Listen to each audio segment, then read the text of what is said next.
everyone, I'm Shruti and I live in Singapore. Today we are making a breakfast that is native to Kerala, and this is called Puttu and Kadala curry.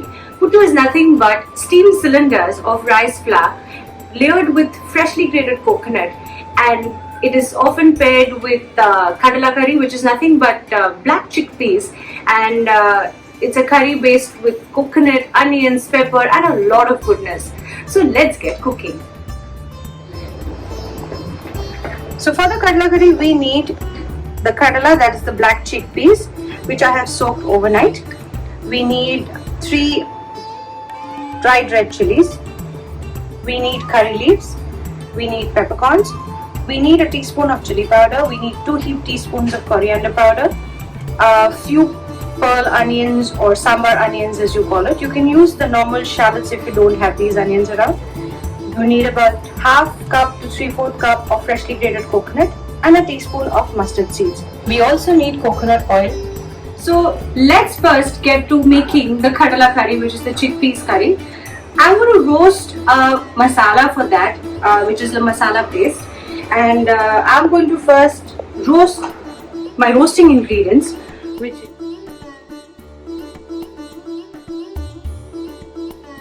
so first let's get to roasting this well until the coconut turns brown.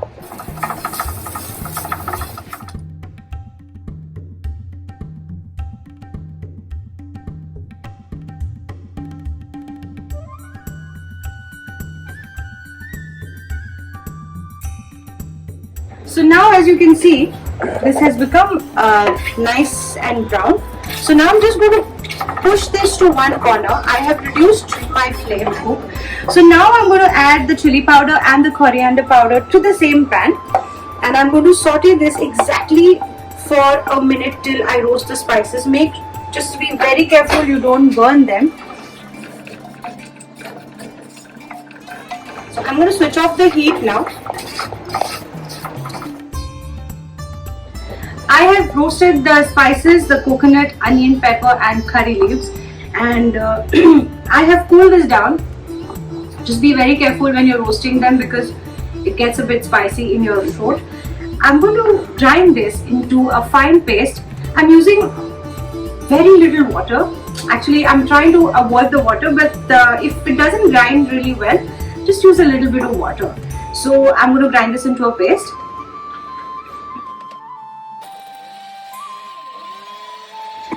So I have ground this paste finely, and you can see the color of this paste because we've roasted this really patiently. I'm just going to empty this out on a plate. So I have cooked the chickpeas as I told you. I'm just going to take out a big spoon and I'm just going to just add it to the mixie, and I'm just going to grind this into a thick paste. I have preheated my earthen pot and I'm going to add a tablespoon of coconut oil, and it's already sizzling. To this I'll just wait for a few seconds to add the mustard seeds. So as you can see, the mustard seeds are spluttering, so I'm going to add a few curry leaves. I'm going to add 3 dried green chilies. I'm just going to break them with my hands. Just give them a light stir.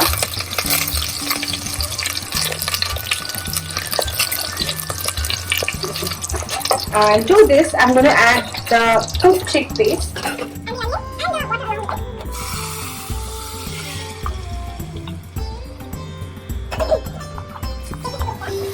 You can add water a little later if you want it to be more runny. To this, I'm going to add the ground masala that we have prepared, the coconut and the spices. I'm just going to give it a good stir. Check your seasoning as well. I had added salt while I cooked the chickpeas, so I'm just going to add a little more salt as it needs a little seasoning. Now I had made a paste of the chickpeas, and now I'm just going to add it to the curry. This gives a little body to the curry, and in case if it's runny, this adds a lot of thickness.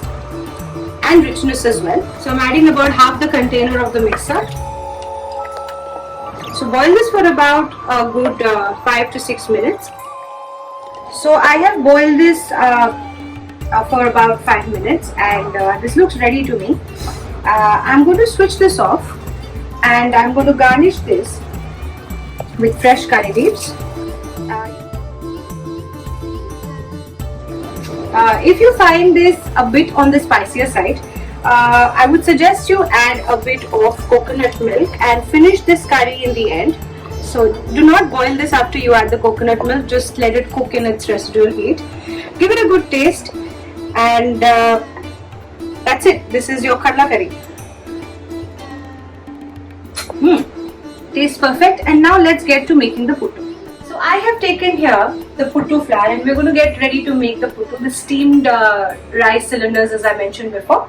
So I have taken here 2 cups of puttu flour. Puttu flour is coarsely ground rice flour. It's got a texture of a semolina, and you get this in a lot of Indian grocery stores as well. So let's get to making the puttu. You don't need a lot of ingredients for this. You just need 2 cups of flour, about a cup of water, a cup or more as needed, and a teaspoon of salt. So I'm going to add the salt first. I'm just going to add water in batches, and I'm just going to crumble this. So you're not supposed to knead a dough, but you're supposed to crumble it. So you want the water to be incorporated well in the puttu flour, and it's supposed to be a moist mixture. So I think I'll add a little more water, but add it in batches of 1/4 cup each.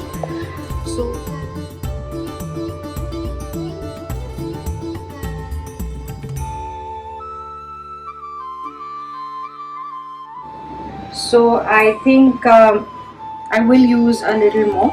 So by now I have used the 3/4 cup of the water that I have taken.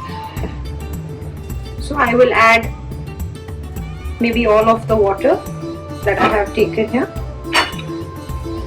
So now you can see the difference as to how we started, and to how moist and nice and fluffy it's looking. So I have used up all of the cup that I have taken. I'm adding half a cup of water to this, and I'm going to continue crumbling this. So as you can see, there are no lumps. It's crumbled really well, and the first sign of knowing how the flour is ready is just hold the flour in your hand and just press it between your palms. The minute it forms a ball like this and it easily crumbles as well is when you know that it's perfectly reached the consistency of making the puttu. So I'm going to stop here, and now let's get to making the puttu. Salt. So now I'm going to show you how to steam the puttu. I have here freshly grated coconut, and this is a puttu maker. So basically this is nothing but a steaming vessel which I have filled with water, and this is a cylinder where this is how you get the shape of your puttu, and it's got a small little net inside. And what I'm going to do is, I'm first going to take a spoon of coconut, a big spoon of coconut, and I'm going to put it inside and just make sure that it just flattens out inside.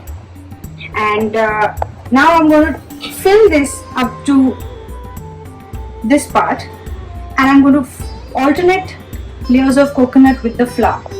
So now I'm just going to put 1, 2 and 3, and I'm just going to shake this so that it holds and it flattens out inside.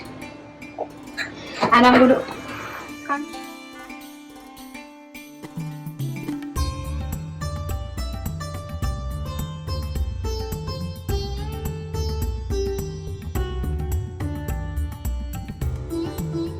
and that's how you close this. And So as you can see, the water is now boiling really well, and now is the time that you have to put this on top, and you have to wait for exactly 10 to 15 minutes until you see continuous smoke coming from these 3 holes on top. I have taken the puttu out from the steamer. I'm going to open this. Be careful, it's going to be very hot. I'm just going to invert this on a plate, and this is a stick that I'm going to use to push it out, and be very gentle when you do that.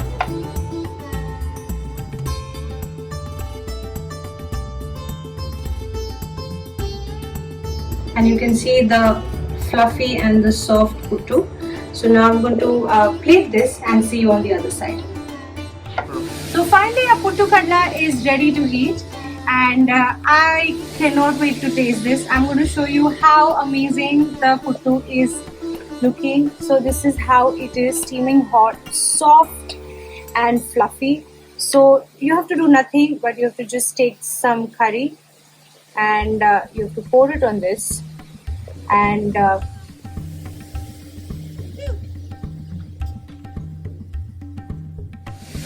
spicy, steaming hot and very tasty. Do make this. Let me know how you like it. Keep watching my recipes. Thanks for watching.